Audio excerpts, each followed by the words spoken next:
Selamat hari Minggu kawan-kawanku. Shalom untuk kita semua. Bacaan kita pada hari ini, pada peringatan Paskah kebangkitan Tuhan Yesus ini, terambil dari Yohanes 20, ayat yang pertama sampai ke-18. Berikut bunyinya.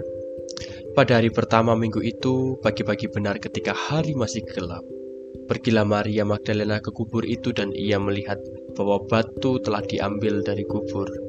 Ia berlari-lari mendapatkan Simon Petrus dan murid yang lain yang dikasihi Yesus dan berkata kepada mereka, "Tuhan, telah diambil orang dari kuburnya dan kami tidak tahu di mana ia diletakkan." Maka berangkatlah Petrus dan murid yang lain itu ke kubur. Keduanya berlari bersama-sama, tetapi murid yang lain itu berlari lebih cepat daripada Petrus sehingga lebih dahulu sampai di kubur. Ia menyenguk ke dalam dan melihat kain kafan terletak di tanah, akan tetapi ia tidak masuk ke dalam. Maka datanglah Simon Petrus juga menyusul dia dan masuk ke dalam kubur itu. Ia melihat kain kafan terletak di tanah, sedang kain peluh yang tadi ada di kepala Yesus tidak terletak di dekat kain kafan itu, tetapi agak di samping, di tempat yang lain, dan sudah tergulung. Maka masuklah juga murid yang lain yang lebih dahulu sampai di kubur itu, dan ia melihatnya dan percaya.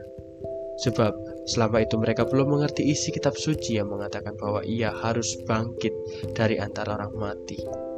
Lalu pulanglah kedua murid itu ke rumah, tetapi Maria berdiri dekat kubur itu dan menangis.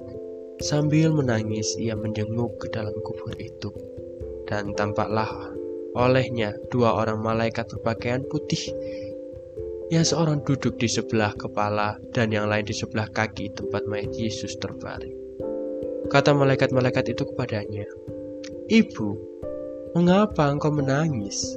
Jawab Maria kepada mereka, "Tuhanku telah diambil orang dan aku tidak tahu di mana ia diletakkan." Sesudah berkata demikian, ia menoleh ke belakang dan melihat Yesus berdiri di situ, tetapi ia tidak tahu bahwa itu adalah Yesus. Kata Yesus kepadanya, "Ibu, mengapa engkau menangis? Siapakah yang kau cari?" Maria menyangka orang itu adalah penunggu taman, lalu berkata kepadanya, "Tuan, jikalau Tuan yang mengambil dia, katakanlah kepadaku, di mana Tuhan meletakkan dia, supaya aku dapat mengambilnya." Kata Yesus kepadanya, "Maria." Maria berpaling dan berkata kepadanya dalam bahasa Ibrani, "Rabuni," artinya guru. Kata Yesus kepadanya, "Janganlah engkau memegang aku, sebab aku belum pergi kepada Bapa, tetapi pergilah kepada saudara-saudaraku dan katakanlah kepada mereka bahwa sekarang aku akan pergi kepada Bapakku dan Bapamu, kepada Allahku dan Allahmu." Maria Magdalena pergi dan berkata kepada murid-muridnya, "Aku telah melihat Tuhan," dan juga bahwa Dia yang mengatakan hal-hal itu kepadanya. Pada kesempatan hari ini teman-teman, kita akan bersama merefleksikan makna Natal ini dalam suatu bingkai judul bahwa kebangkitan itu adalah usaha kekerasan melawan kekerasan. Kata-kata ini terkesan paradoks, tetapi mari kita akan bersama-sama menekuni bersama bacaan kita. Tanpa kita sadari bahwa pekan suci tahun ini kembali ternoda sebagaimana tahun-tahun yang lain. Kekerasan tanpa guna kembali terjadi di depan Katedral Makassar dan tentunya di bagian belahan dunia yang lain. Tetapi masih banyak dari kita yang sebenarnya sibuk mengecam, bahkan menyimpan dendam pada mereka. Ya, karena jika mengecam itu bertujuan untuk menyelesaikan teror atau menyelesaikan kekerasan, adakah kasus terorisme yang berhenti akibat mulut atau kecaman kita? Ya, sana sini mengecam, situ mengecam. Ada nggak kasus teroris yang berhenti? Kita semua sudah tahu bahwa sebenarnya ini adalah tindakan yang menyimpang dari kebaikan ciptaan Tuhan dan tentunya martabat manusia. Ya, dengan kata lain, kekerasan ini sangat kontras dengan pemahaman kita tentang apa artinya menjadi manusia yang seutuhnya dan seperti apa komunitas manusia yang bertumbuh. Seorang teolog bernama Edward Schillebeeckx bersikukuh bahwa tidak semua penderitaan itu berarti. Sebaliknya, dia berpendapat bahwa banyak penderitaan manusia sama sekali tidak masuk akal bila dipertimbangkan dengan suatu norma tertentu. Kemudian Skillebeeckx menyebut hal ini sebagai penderitaan yang kontras. Jadi itu adalah istilah yang diperkenalkan oleh Skillebeeckx.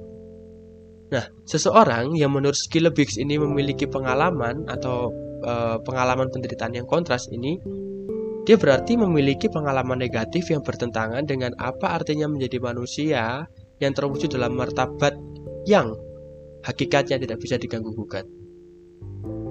Jadi, pengalaman kontras ya, menurut Skillebeeckx ini adalah peristiwa penderitaan yang parah karena ketidakadilan. Pengalaman-pengalaman ini pada dasarnya bertentangan dengan apa artinya menjadi komunitas manusia ya, yang dihuni oleh orang-orang bertumbuh. Dan Skillebeeckx memiliki istilah tersendiri untuk komunitas manusia yang dihuni oleh manusia-manusia bertumbuh ini sebagai suatu humanum. Nah, dengan demikian mungkinkah penderitaan menjadi bermakna atau adakah penderitaan yang bermakna? Nah, penderitaan menjadi bermakna ya, lanjut Skillebeeckx dia berkata, sejauh kita melawan ketidakadilan dan berjuang bersama melawannya.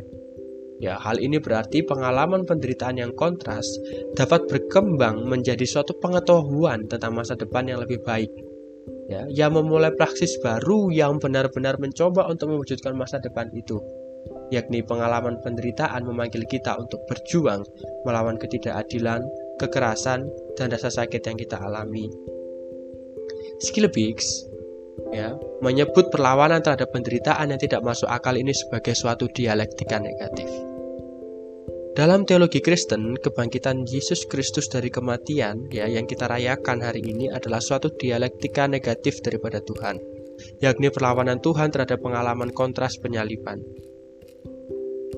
Artinya, dengan membangkitkan Yesus dari kematian, Tuhan membayangkan masa depan semua umat manusia, ya, masa depan di mana kita dibebaskan dari penderitaan yang tidak masuk akal dan kekerasan dan tidak berarti dan bersatu bersama pengertian kita tentang apa artinya menjadi manusia yang seutuhnya.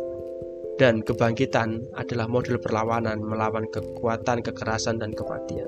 Dan itu mengingatkan kita bahwa Yesus yang telah menderita dan mati memanggil kita untuk melakukan perlawanan terhadap kekerasan.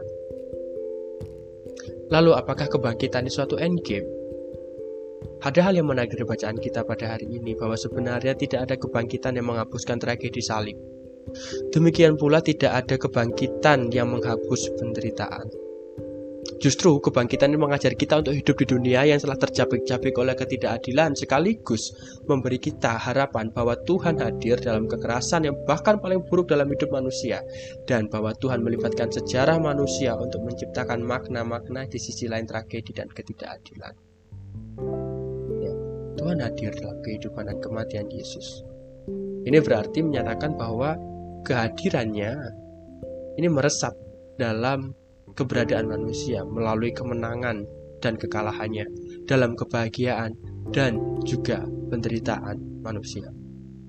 Namun kisah pengharapan kita ya, tentang Tuhan bagi umat manusia memuncak dengan kekalahan dramatis kematian, dengan kubur kosong, dengan cinta yang mengalahkan kematian, cinta yang melampaui kekuatan maut adalah kebenaran kehidupan Yesus.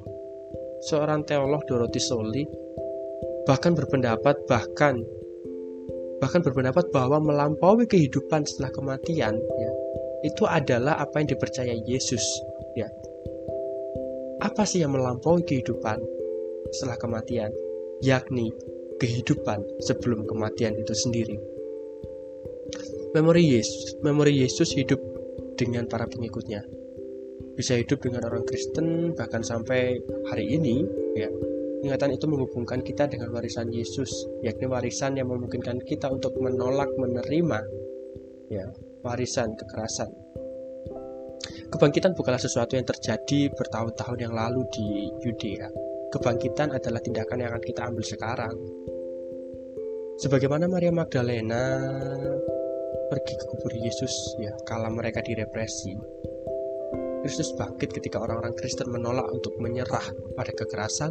Kristus bangkit ketika penderitaan merasakan kehadiran ilahi bersama mereka. Kristus bangkit ketika kita berpegang teguh pada kemanusiaan kita sendiri dan kemanusiaan orang lain dalam menghadapi kekerasan yang menyangkal keberkahan manusia. Jika kita bisa mencintai, mengapa kita harus membenci? Mari kita putus rantai kekerasan saat ini juga. Itulah esensi Paskah kita. Selamat Paskah.